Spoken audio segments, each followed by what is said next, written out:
भुलेर गयो तिमी मलाई त्यही नि साचिरहन्छु किन तिम्रो यादहरूलाई। So hello and namaste, welcome back to our channel. I am back the new tutorial. आज के सिक्छौँ भनेर पनि हेरिसक्नुभएको छ। ढिला नगरेर सुरु गरिहाल्छौँ। त्यसको लागि चाहिँ सबभन्दा पहिला चाहिँ भिडियो हेर्नुभन्दा अगाडि भिडियोलाई चाहिँ लाइक गर्नु होला होइन। अनि त्यसपछि चाहिँ च्यानललाई सब्सक्राइब गर्नुभएको छैन भने सब्सक्राइब गरिदिनु होला र बेल आइकन चाहिँ इनेबल गरेर राख्नु होला, जसले गर्दा मेरो भिडियोको नोटिफिकेसन तपाईँलाई आओस् होइन।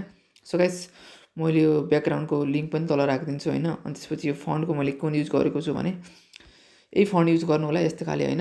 अनि यसको फन्टको स्टाइल पनि तल छ होइन, म लिङ्क तल राखिदिन्छु। अनि त्यति गर्नु होला। त्यति गरेर अनि लिरिक्सहरूलाई टक्क लाएर मैले यसरी लेख्नु होला। अनि त्यसपछि चाहिँ तपाईँले यसमा इफेक्ट हामी के दिन्छ भनेपछि त्यो अहिले म भन्छु।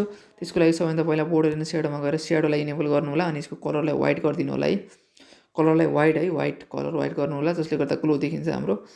सो गाइस, अब चाहिँ हामीले दिने इफेक्ट के छ भनेपछि त्यसको नाम हो टर्बुलेन्ट डिस्प्ले, जो चाहिँ अहिले ल्याग गर्छ है, ल्याग गर्न सक्छ मेरो मोबाइल। राम्रो हेर्नु होला, टर्बुलेन्ट डिस्प्ले भन्ने सर्च गर्नु होला होइन। मेरो चाहिँ यति छ, म यहीँबाट एड गर्छु।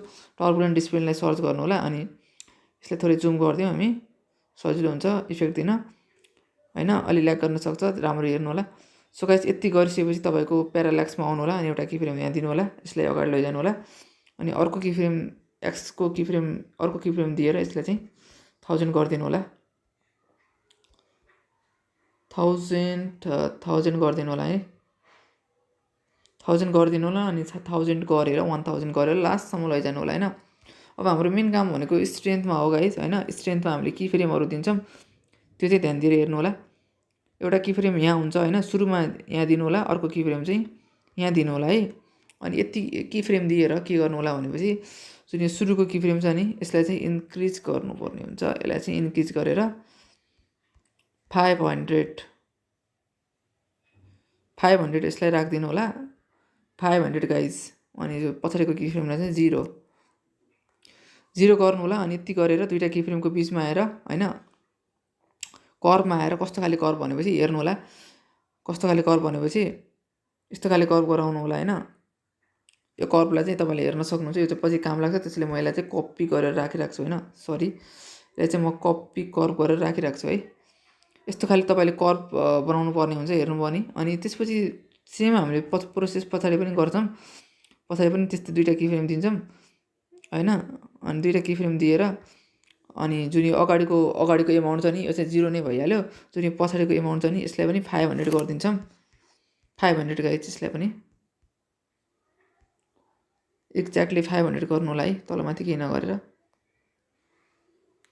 500 गर्नु होला। अनि यसलाई चाहिँ लास्टसम्म लैजानु होला। सो गाइस, अनि त्यही अगाडिको प्रोसेस हुन्छ। दुईवटा की फ्रेमको बिचमा आएर कर्भ चाहिँ हामीले त्यही राख्छौँ भनेको होइन, त्यसलाई नै पेस्ट गरेर रिभर्स गर्नुपर्ने हुन्छ होइन। यति गरिदिनु होला। यति गरिसकेपछि हाम्रो अगाडि पछाडि दुईवटा स्ट्रेन्थ लाग्छ होइन। सो गाइस, अब स्ट्रेन्थ अगाडि पछाडि त लाग्यो होइन। अब हामीले बिचमा पनि स्ट्रेन्थ दिन्छौँ क्या। कस्तो खाले भनेपछि हेर्नु होला, बिचमा क्या, बिचमा लिरिक्सको बिचमा दुईवटा की फ्रेम दिन्छौँ, तिनवटा की फ्रेम सरी, एउटा बिचमा एउटा यता अनि एउटा यता गरेर यसरी की फ्रेम दिन्छौँ होइन। अब की फ्रेम दिएपछि त बिचमा दिएर त भएन। अब बिचको जुन छ नि, अगाडि पछाडिको होइन, बिचको मिडिलवालाको स्ट्रेन्थलाई चाहिँ हामीले इन्क्रिज गरेर 500 गर्छौँ है। यसलाई चाहिँ 500 गर्छौँ, यसलाई 500 गरिदिनु होला। अनि त्यसपछि चाहिँ दुईवटा की फ्रेमको बिचमा आउनु होला होइन। यसरी दुईवटा की फ्रेमको बिचमा आएर कर्भमा आएर अहिलेको कर्भ चाहिँ अलि कम स्मुथ हुन्छ होइन, यस्तो खाले कर्भ हुन्छ होइन। यो चाहिँ यस्तो खाले गर्नु होला। अनि यहाँ पनि त्यस्तै खाले कर्भ गराइदिनु होला, यस्तो खाले कर्भ गराइदिनु होला होइन। यहाँ पनि यस्तो खाले कर्भ गराइदिनु होला होइन, हेर्न सक्नुहुन्छ, यस्तो खाले कर्भ गराइदिनु होला। सो गाइस, यति गरिसकेपछि हाम्रो यो स्ट्रेन्थको काम पनि सकिन्छ होइन। सकिसकेपछि अब हाम्रो चाहिँ लगभग भइसक्यो। अब तल हेर्नु होला। अब यहाँ चाहिँ अब यहाँ एक्स के छ होइन, आरए छ होइन। यसको प्रत्येकको फरक काम हुन्छ होइन, हेर्न सक्नुहुन्छ, फरक ग्लिचवाला हो, फरक ग्लिच दिन्छ। त्यसमा चाहिँ अब हामीले चाहिँ मलाई कि बेस्ट चाहिँ के लाग्छ भने एक्स नै राम्रो लाग्छ होइन, किनभने यो नर्मल ग्लिच हो।